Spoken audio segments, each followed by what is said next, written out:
Hello, everyone. Sending out a warm welcome to everyone. Thank you for joining.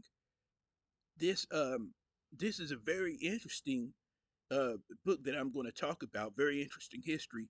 It's in the book The Hebrew Heritage of Black Africa by Stephen Jacobs, fully documented, and it tells the history of the Israelites being in Africa, from the Middle East to Africa, and going to the west coast of Africa and to the west central Africa and South Africa, eventually to the slave trade. And from the transatlantic slave trade, the true Israelites of the Bible were sent to the Caribbean islands, South America, Central America, North America, um, UK, Europe, Asia, including India and the Arab nations, and the islands off of the coast of Africa, and everywhere, Australia, any continent that has our people. It should be known that we are the children of God. The race known as Negroes are the true Israelites of the Bible. So I'm going to start reading from the page 11 and go on from there. Paragraph 3.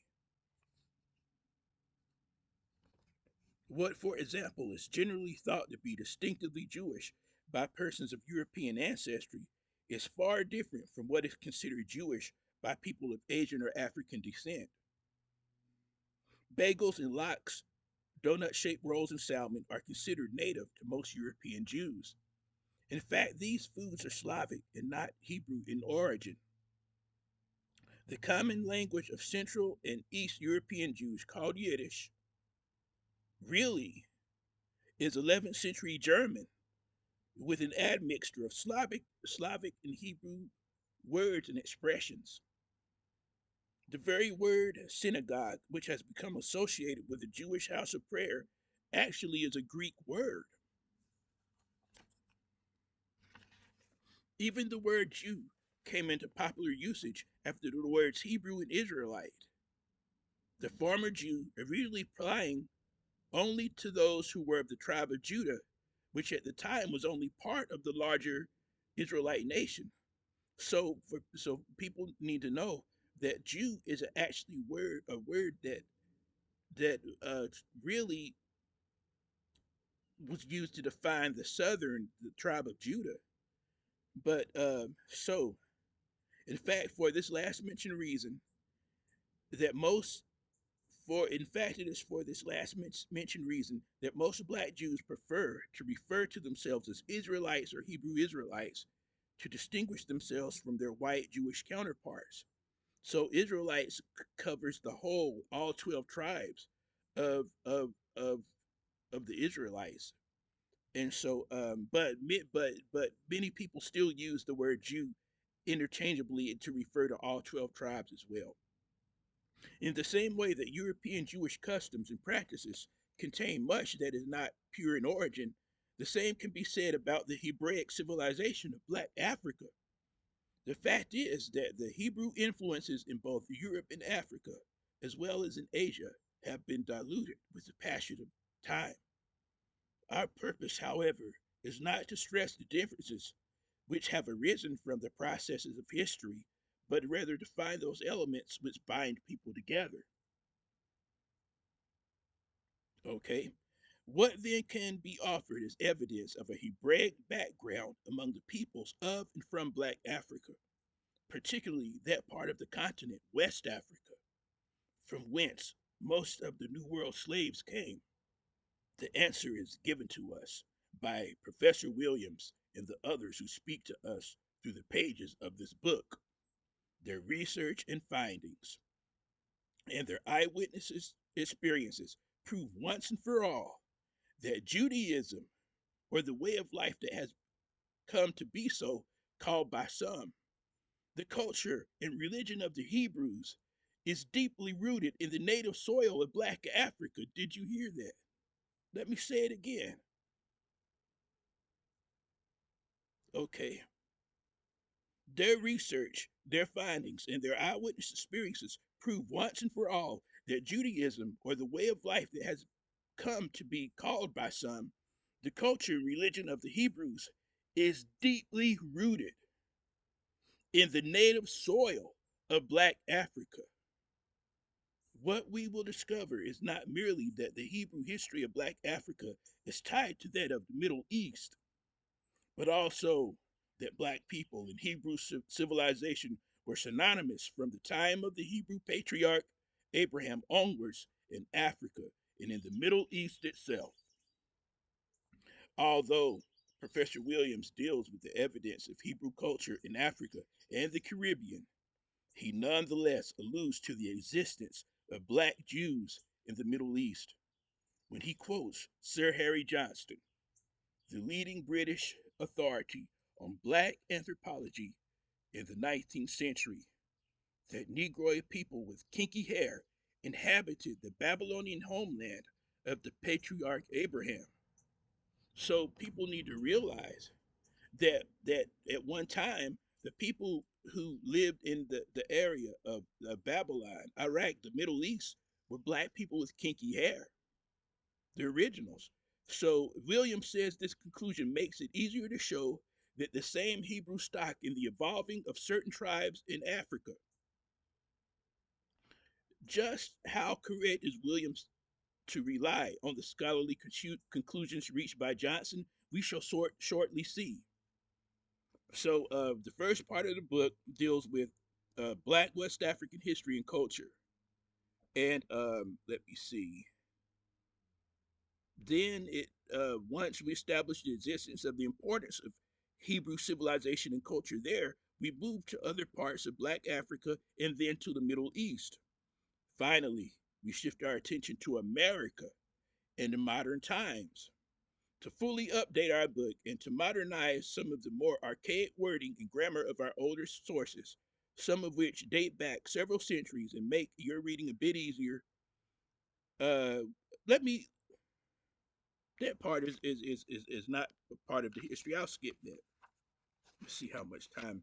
So realize that in the Hebrew history, the Africans that we come from, the slaves, the Israelites of the Bible, the Black people, the slave descendants, the African slave descendants that were sent to South America, Brazil and Peru and El Salvador and Panama and like Central America, you know, and Suriname and Guyana and Argentina, all those places are the Israelites, the true children of God. It has been suppressed. We are the original. We come from the bloodline of Abraham, Isaac, and Jacob. We're the true Israelites of the Bible. Yes. So, uh, chapter 2, the broader scene. Let me see if I have time. Let me get into this. The broader scene. Before we set foot upon the distant shores of Africa and the Middle East, we want to remind you that the pages which follow actually represent the thoughts, observations, knowledge, and conclusions of many scholars and eyewitnesses. We are merely the editors. So let's go down.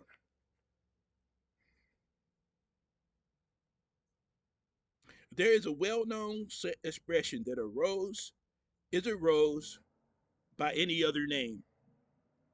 This simply means that a rose is a rose, but no matter what else it might be called.